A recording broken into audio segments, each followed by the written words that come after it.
Hey everyone, Dr. James Stirrett here. Today we're going to be diving into my top 5 weight loss tips for women navigating menopause while using a GLP-1 medication like Wegovy or Zepbound. So if you've been wondering how to make these medications work better, balance your hormones, and finally break through the weight loss plateau that so many people experience, then you're in the right place. So let's jump in. For starters, why is a GLP-1 medication a great consideration if you are a menopausal woman stuck with your weight loss? So for one, GLP-1 medications are just helpful to stimulate GLP-1 receptors. Now, there's more than one way to repair a GLP-1 deficiency. There's certain supplements that are helpful, but Wegovy, Zepbound, these medications, when taken at a small dosage, can be really helpful to restore that receptor function, which means that you're going to be able to lose weight faster, you're going to have better appetite control, not have as many carb cravings, alcohol cravings, and things of that nature. So very, very balancing for women in menopause. Now that leads me to tip number 1, which is this concept of microdosing. So this is a total game changer for managing side effects like nausea, fatigue, constipation, and still getting the result that you want by activating that insulin receptor, those GLP-1 receptors. So the trick is really starting low, like lower than the entry level dose. For Semaglutide, that is going to be 0.25. We like to start below that.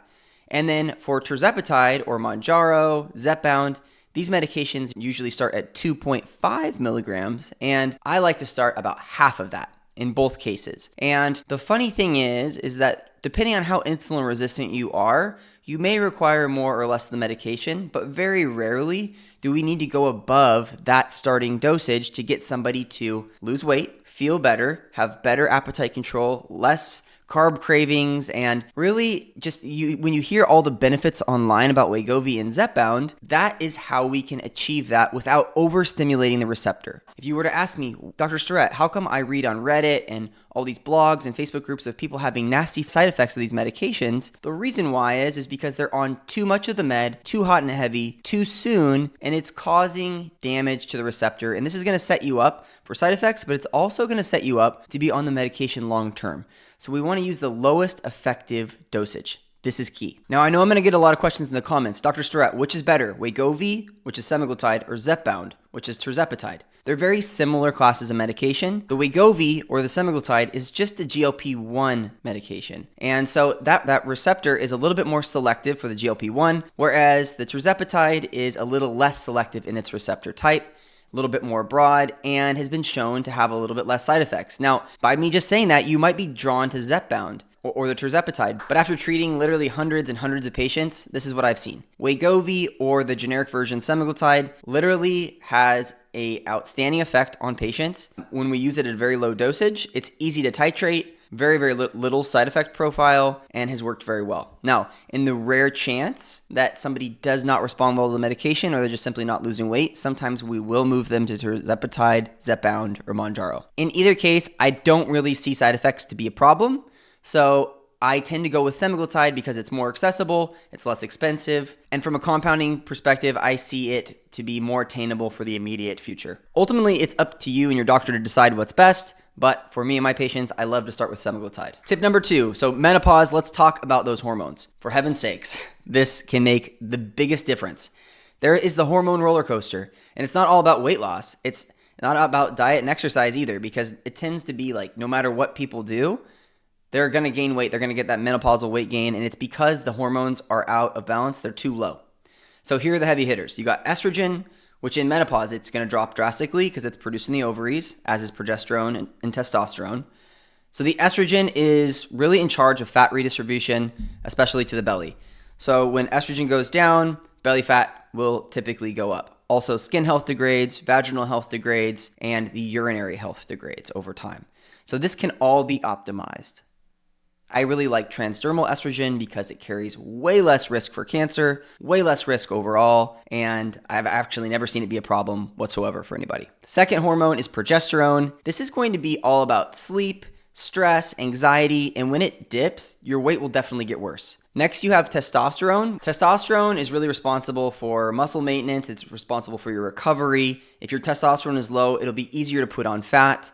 Also, your get up and go, libido can be kind of tarnished here. So the problem with testosterone, it's also produced in the ovaries, so it is going to go down with menopause. The issue here is that doctors, like even if they're progressive and they'll check your hormones, they usually don't check testosterone, which is a shame. I tend to go with injections, very low physiologic dosing, and that's where my patients tend to be the happiest. The last hormone that I really want to talk about here is your thyroid. This is what's going to regulate your metabolism, and even subtle dysfunctions here can make weight loss really, really challenging. So your doctor is going to check a TSH every year, and they'll say, oh, I checked your thyroid. Most people, it comes back 100% normal. But what happens with me when I run a full functional thyroid panel on every single patient that I see is that many women in menopause either have Hashimoto's, they might have a normal TSH, but a low T3, which means that their active hormone is very, very low, but their TSH is normal. So they have this actual thyroid deficiency, meaning that their metabolism is out of whack, and it could be responsible for their weight gain and poor energy and hair falling out and dry skin. And it all could have been avoided had it just been evaluated and treated with respect and attention the first go around when your doctor checked it. So from a functional medicine standpoint, the thyroid is literally one of the most important things that we can check. We have to run the correct panel, and we got to get you the care and treatments that you need to make sure that T3 is firing on all cylinders so your metabolic rate can be bumped up. The best part with all this is that when your hormones are in balance, everything starts to work better, including your GLP-1 medication.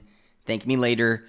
You can think of hormone balance as the foundation for weight loss success. Tip number 3, I'm going to keep this short and sweet, are the hidden culprits. These are going to be the inflammatory foods that are sneaking into your diet, and you'll be really surprised how much they can stall weight loss. Let's chat about the top offenders. Number 1 is going to be dairy. Yes, even Greek yogurt that everybody loves and is considered a powerhouse health food can be stalling things in your weight loss journey. A little bit of creamer in your coffee as well, even if you're thinking it's just a little bit, that will often stall you out. Number 2 is going to be nightshade veggies. So tomatoes, potatoes, spicy peppers, marinara sauces. Sorry, I know that these are delicious, but these can stall weight loss as well, especially on a GLP-1. Next is legumes, so beans, peanuts, and even pea protein shakes. So if you're using a vegan protein shake, you got to be careful here. I always will go with a bone broth protein, usually derived from cow. So why do I recommend that you avoid these foods? Where is the science? The thing is that these foods can be irritating to your gut lining. This will ramp up cortisol due to the poor absorption and lack of digestion. And when cortisol goes up, it'll cause water retention, and it's just going to make you feel puffy and stuck. So my best advice for this is just cut it out for 3 weeks, pair this with your GLP-1, reintroduce these one at a time to see how your body reacts. And you want to figure out what's best for you ultimately. Tip number 4 is protein. Protein is a non-negotiable. It's your weight loss superhero, especially in menopause. And while you're on your GLP-1, what the protein will do is it helps stabilize blood sugar.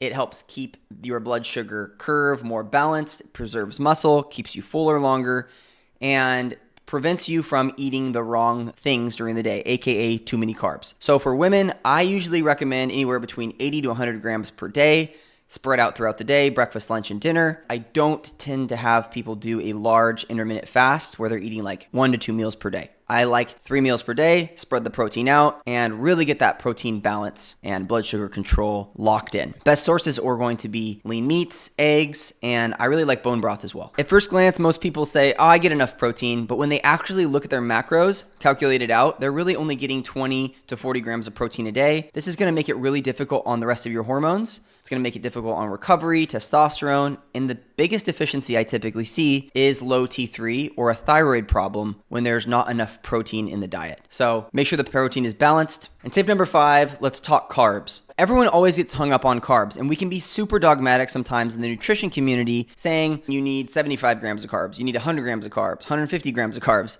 Everyone has their own school of thought here, but the problem is that so many of you have gone keto, have gone carnivore, or been in ketosis for long periods of time, seen success, and then kind of lost that success somewhere along the way. And what happens in your body is that you will develop weight loss resistance, mainly in the way of carbohydrate resistance. If you have done that to your body, that's okay, but you need to know that your body is going to not really prefer that as fuel anymore. And so you might have to initially go low carb. So things like bread, pasta, sugary snacks, these are going to spike your blood sugar and work against everything we're trying to accomplish with GLP-1s. I am a big proponent of having some carbohydrates in the diet. I really try to get everyone to around 100 carbs, but I realize that that's not always going to be the case, especially if you have been in ketosis, you've done carnivore, or you've done keto for a really prolonged period of time, like 1 to 2 years. The types of carbs matter, so I like to keep them complex and pair them with protein at every sitting. Ultimately, with carbs, you just have to listen to your body. If you're gaining weight or not losing weight and you're doing 100 to 150 grams of carbs per day, you might have to work with your doctor or nutritionist to lower this, find the sweet spot where you're able to start losing weight again, and then gradually increase your carbs while maintaining high protein. That is the expert tip and how to combat carbohydrate resistance going forward. So just a quick recap, microdosing GLP-1s is your best friend in menopause. Slow and steady wins the race. Balance your hormones or weight loss gets very difficult as you get older. This goes for both men and women. Then you need to cut inflammatory foods like dairy, nightshades, and legumes. Test and reintroduce later to make sure that it's not causing a problem. Then prioritize protein every single day, 80 to 100 grams. And then when it comes to carbohydrates, you need to be sensitive to your body. Shoot for 100 to 150 grams of carbohydrates while you're on a GLP-1, but know that your body may require less based on your past history. So if this resonated with you, let me know in the comments by which tip you're going to try first. And please don't forget to grab my free hormone balance and weight loss guide down below. It's linked right at the top so you can dive deeper into this process and see what that looks like. Until next time, I'm Dr. James Stirrett. Stay healthy and vibrant, and I'll see you in the next video.